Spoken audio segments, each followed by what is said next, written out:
Hello students, welcome back to my channel. I am Nikita, your maths teacher. तो आज આપણે શીખવાના છીએ ધોરણ 10નું ચેપ્ટર નંબર 13 આંકડાશાસ્ત્ર, જેમાં સ્વાધ્યાય 13.3નો દાખલા નંબર 6 વ્યવસ્થિત હું તમને ડિટેલમાં શીખવીશ।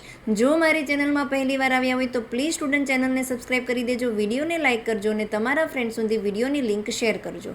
ઓકે, તો આપણને અહીંયા દાખલા નંબર 6માં કંઈક આવી રીતે પૂછવામાં આવ્યું છે કે સ્થાનિક ટેલિફોન યાદીમાંથી 100 અટક યાદચ્છિક રીતે પસંદ કરવામાં આવી હતી અને અંગ્રેજી મૂળાક્ષરમાં અટકોમાં આવતા અક્ષરોની સંખ્યાનું આવૃત્તિ વિતરણ નીચે પ્રમાણે મેળવ્યું છે કે અક્ષરોની સંખ્યા 1થી લઈને 4 હોય એવા ટોટલ 6, 4થી લઈને 7 હોય એવા 30 અટકોની સંખ્યા છે, 7થી લઈને 10માં આવતા એવા 40। આવી રીતે તમને આખું કોષ્ટક આપવામાં આવેલું છે। શું શોધવાનું કીધું છે? કીધું છે કે અક્ષરોની સંખ્યાનો મધ્યસ્થ શોધો, અટકોમાં આવતા અક્ષરોની સંખ્યાનો મધ્યક શોધો અને અટકોમાં આવતા અક્ષરોની સંખ્યાનો બહુલક। એટલે કે આપણે આ ચેપ્ટરના 3 કન્સેપ્ટ છે, મધ્યક, મધ્યસ્થ ને બહુલક, અને આ ત્રણેય વસ્તુ આ એક જ દાખલામાં શોધવાની છે।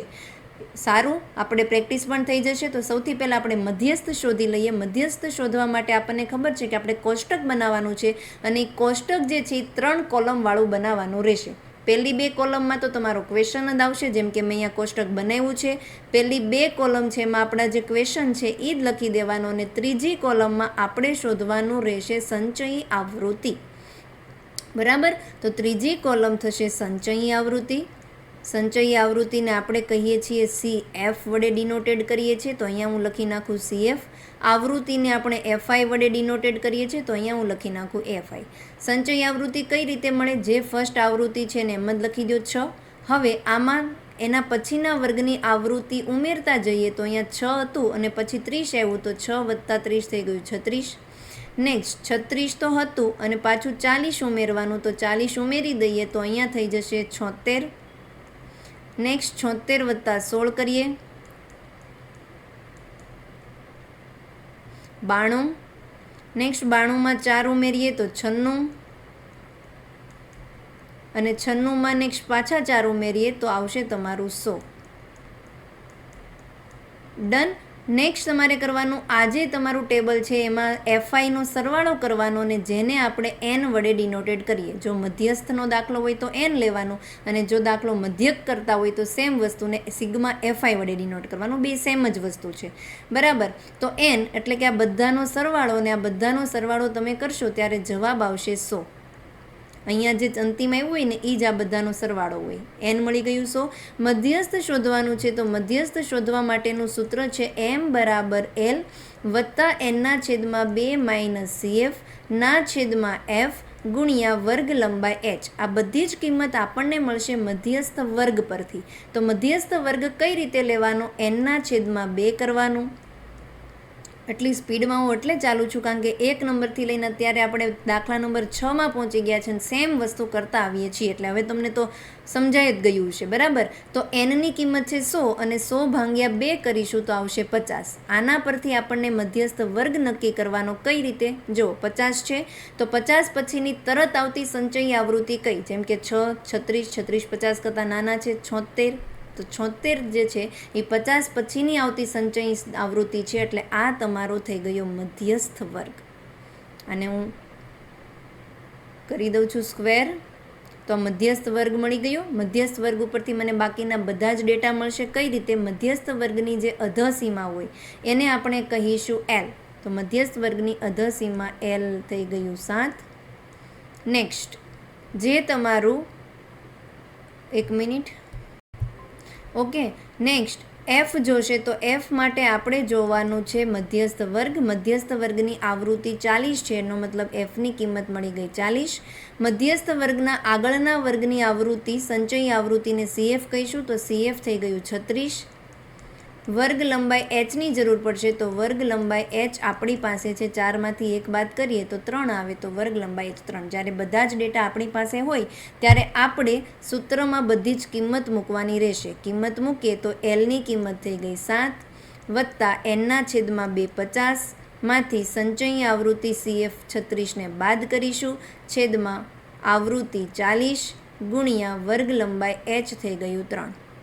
નેક્સ્ટ સ્ટેપ જોઈએ આપણે, 7 વત્તા 50માંથી 36 બાદ કરીશું તો અહીંયા આવશે તમારું 4, અહીંયા 1 એટલે 14।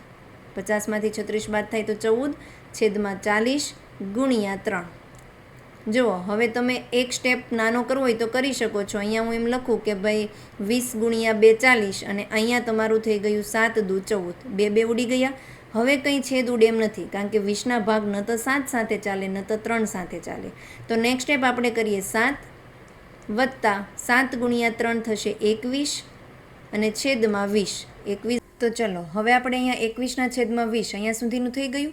તો કાં તો તમે લસા લઈ શકો ને કાં તો ડાયરેક્ટ ભાંગાકાર કરી નાખો. 21નો આપણે 20 સાથે ભાંગાકાર કરીએ તો હું અહીંયા તમને ભાંગાકાર કરીને બતાવું છું. 21નો ભાંગાકાર કરવાનો છે આપણે 20 સાથે. તો 20 એકા 20 થઈ જશે. 21માંથી 20 બાદ કરીશું તો 1 વધશે. તો અહીંયા આપણે મૂકી દઈશું. હવે જો 1 છે એ 20 કરતાં નાના છે તો અહીંયા એક 0 મૂકવો પડે. તો એના માટે અહીંયા આપણે શું મૂકવાનું? Decimal point. 10 છે હજુ એ પણ 20 કરતાં નાના છે તો હજી એક 0 મૂકવો પડે. તો અહીંયા હજી એક વખત આપણે શું મૂકવાનું? 0. પહેલાં 0નો પોઈન્ટ મૂક્યો અને ફરીથી 0 ઉમેરવો પડ્યો છે એટલે ઉપર હજી એક વખત 0. સિમ્પલ ડિવિઝન છે, બધાને આવડતું જ હશે, બરાબર. અને 20 50 100 થાય. તો હવે આગળ કરવાની જરૂર નથી. તો આપણો જવાબ આવી ગયો 21ના છેદમાં 20 બરાબર 1.05. નેક્સ્ટ સ્ટેપ આપણે કરીએ 7 વત્તા 1.05. 7 વત્તા 1 8 થઈ જશે અને પોઈન્ટ પછીની અંક એમનામ રહેશે 0.5. આ આપણને મળી ગયું મધ્યસ્થ. ચલો તો જે રકમની હતી એમાં પહેલી 2 કોલમ મેં રકમમાંથી જ લખેલી છે. હવે આપણે અહીંયા મધ્યક શોધીએ છીએ. તો મધ્યક માટે ત્રીજી કોલમ તમારી આવે મધ્ય કિંમતની. તો અહીંયા આપણે શોધીશું મધ્ય કિંમત. મધ્ય કિંમતને આપણે ડિનોટેડ કરીએ છીએ XI વડે. મધ્ય કિંમત શોધવાનું સૂત્ર શું છે? વર્ગની અધસીમા વત્તા વર્ગની ઉધ્વસીમા છેદમાં 2. હેતુલક્ષી પ્રશ્નમાં વારાઘડીએ પૂછાય છે એટલે હું અહીંયા તમને ક્લિયર વારાઘડીએ સૂત્ર બોલીને સંભળાવું છું કે તમારા મગજમાં ફિટ થઈ જાય. વર્ગની અધસીમા અહીંયા 1 છે વત્તા વર્ગની ઉધ્વસીમા આપણે જોઈ શકીએ છીએ 4 છે અને 1 વત્તા 4ના છેદમાં 2 કરીએ તો 5ના છેદમાં 2 થાય અને 5ના છેદમાં 2 એટલે કે 2.5. તો પહેલો વર્ગ જે છે એની આપણને મધ્ય કિંમત મળી ગઈ 2.5. હવે વારાઘડી આવું નથી કરવાનું 4 વત્તા 7ના છેદમાં 2. આપણે કરી દેવાનું વર્ગ લંબાઈ હોય ને ઉમેરતું જવાનું. જેમ કે અહીંયા તમે 4માંથી 1 બાદ કરશો તો 3 આવે છે એટલે કે હરેક વર્ગમાં વર્ગ લંબાઈ 3 ઉમેરો. અહીંયા 2.5માં આપણે 3 ઉમેરીએ તો આવશે 5.5. 7.10માં 5 ઉમેરીએ તો 8.5. સોરી 10 નહીં 3 ઉમેરીએ. 8.5માં 3 ઉમેરીએ તો 11.5. 11.5માં 3 ઉમેરીએ તો 14.5. 14.5માં 3 ઉમેરીએ તો 17.5. ક્લિયર? નેક્સ્ટ હું અહીંયા કરું છું પદ વિચલનની રીત. એટલે મારે શોધવાનું રહેશે UI. UI શોધવા માટેનું સૂત્ર છે XI માઇનસ A છેદમાં H. મારે અહીંયા સૂત્રની જરૂર નથી, પરંતુ તમને 1 માર્ક્સમાં સૂત્ર વારાઘડીએ પૂછાય છે એટલે યાદ કરી લેવાના. ઓકે. UI શોધવા માટે તમારે XIમાંથી કોઈ પણ એકને A ધારવાનું. જેમ કે હું અહીંયા 8.5ને A ધારું છું તો અહીંયા મેં લખી નાખ્યું બરાબર A. જ્યાં A ધાર્યું છે એની સામેની બાજુ લખી નાખો 0. 0થી ઉપર બધી ઋણ સંખ્યા આવશે. 1 2 3 એમ લખતું જવાનું, પરંતુ ઋણ આવશે એટલે કે -1 -2. 0થી નીચેની બધી ધન સંખ્યા આવશે. 1થી શરૂઆત કરવાની 1 2 3. ડન. નેક્સ્ટ જે તમારી કોલમ છે એમાં આપણે FI ઇન્ટુ UI એટલે કે FI ગુણ્યા UI શોધવાનું છે. તમારી જે આવૃત્તિ છે એને આપણે ડિનોટેડ કરીએ છીએ FI. FI ગુણાકાર કરવાનો UI સાથે, તો એને કહીશું અહીંયા આપણે શોધવાનું રહેશે FI ગુણ્યા UI પ્લસ માઇનસ માઇનસ 6 દુ 12 પ્લસ માઇનસ માઇનસ 30 એકા 30. કોઈપણ સંખ્યાનો ગુણાકાર 0 સાથે કરીએ તો જવાબ આવે 0. 16 ગુણ્યા 1 થશે 16. 4 ગુણ્યા 2 8. 4 તેરી 12. ઓકે. હવે આ બધાનો હું આવૃત્તિનો સરવાળો કરું ને એને હું સિગ્મા FI વડે ડિનોટેડ કરું. હમણાં આગળના આપણે જોયું મધ્યસ્થમાં કે આ બધાનો સરવાળો 100 થતો હતો. એનો મતલબ હું અહીંયા ડાયરેક્ટ લખી નાખું કે બધાનો સરવાળો 100 થશે. તમે આ બધાનો જ્યારે સરવાળો કરો ત્યારે કેટલો આવશે? 100. નેક્સ્ટ સ્ટેપ તમારે કરવાનું છે સિગ્મા FI UI. એટલે કે આ FI UIની જે કોલમ આવી છે એનો પણ આપણે સરવાળો કરી લઈશું. તો સરવાળો કરીએ. એક જ મિનિટ ચેક કરી લો. ઓકે, રેકોર્ડિંગ બરાબર થાય છે કે નહીં ચેક કરું છું.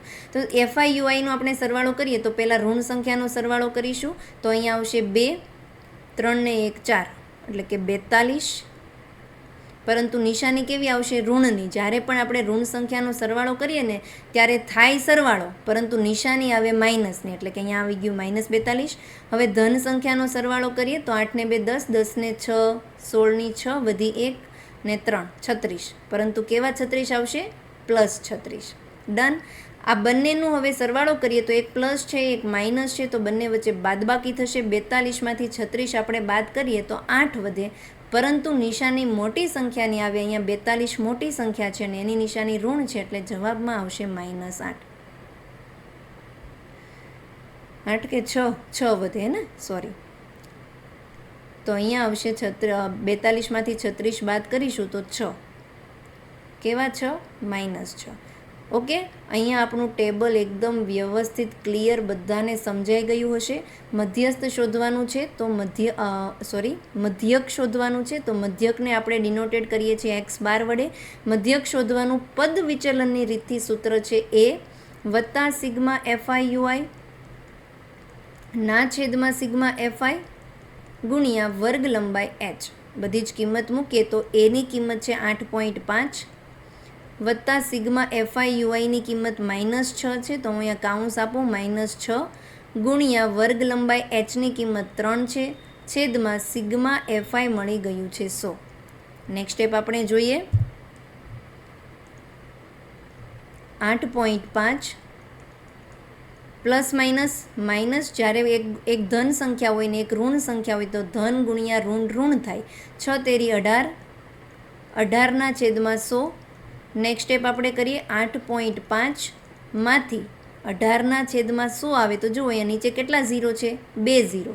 તો અહીંયા સપોઝ તમારો પોઈન્ટ હોય 18.0, એમ પણ હું લખી શકું 18 ને, તો 2 વખત તમારો પોઈન્ટ ડાબી બાજુ ખસે, તો અહીંયા થઈ જશે 0.18. એનો મતલબ 8.5માંથી તમારે 0.18 બાદ કરવાનું છે. બાદ બાકી તમને અહીંયા કરીને બતાવું હું. 8.5માંથી બાદ કરવાનું છે 0.18. અહીંયા હું 0 મૂકી દઈશ. બાદ બાકી કરીએ તો અહીંયા હું 10 લઉં. કોની પાસેથી લીધો? 5 પાસેથી. તો અહીંયાનું ઉપર 4. 10માંથી 2 8 જશે તો 2, 4માંથી 1 જશે તો 3. પોઈન્ટ અહીંયા આવી ગયું 8. 8.32.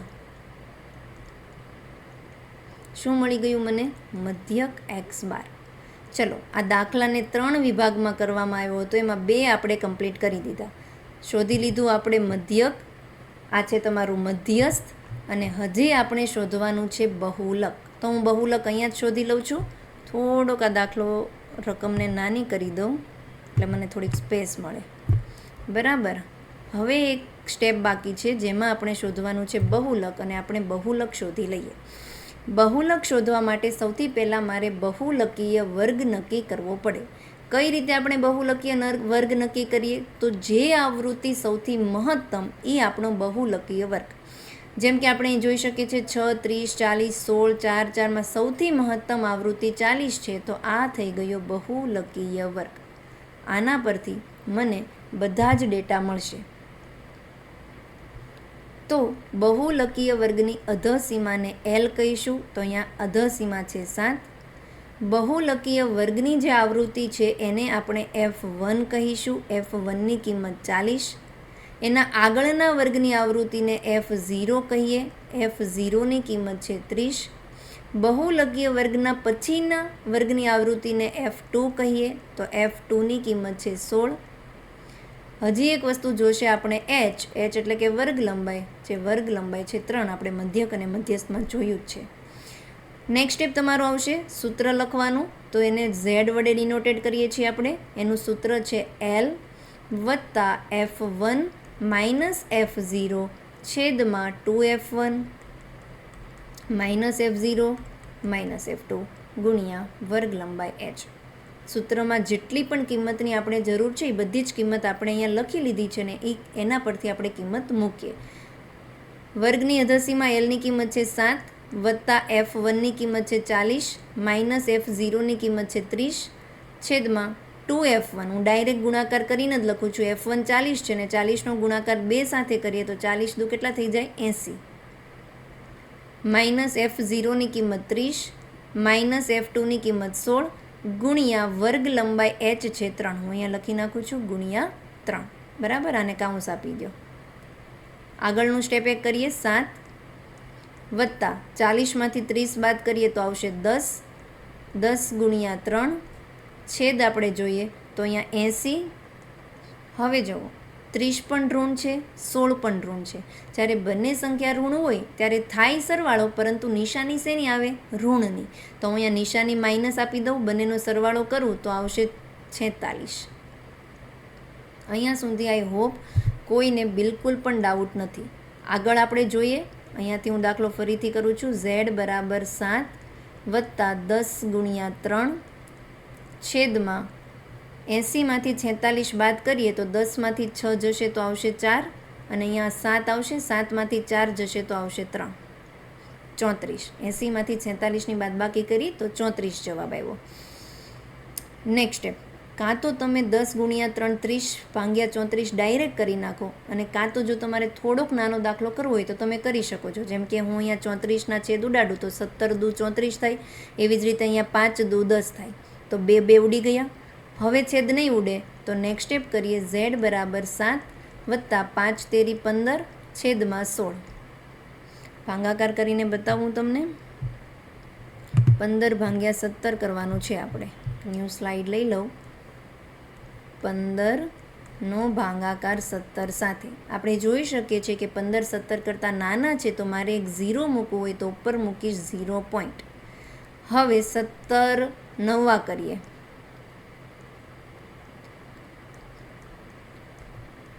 153 વધી જાય છે એટલે 17 8 કરવાના. 136.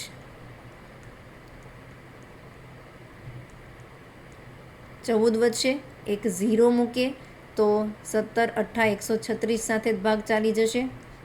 બરાબર. હવે ડેસિમલ પછી 2 અંક મળી ગયા એટલે મારે આગળ કરવાની જરૂર નથી. 0.88. 0.88 બહુલક z બરાબર 7 વત્તા 0.88. સરવાળો કરીએ તો બહુલક z બરાબર 7 વત્તા 0 થઈ ગયું 7, અને પોઈન્ટ પછી આવશે 88. આ તમારો જવાબ મળી ગયો બહુલક ઝેડનો, અને અહીંયા દાખલા નંબર 6 તમારો આખો કમ્પ્લીટ થઈ ગયો.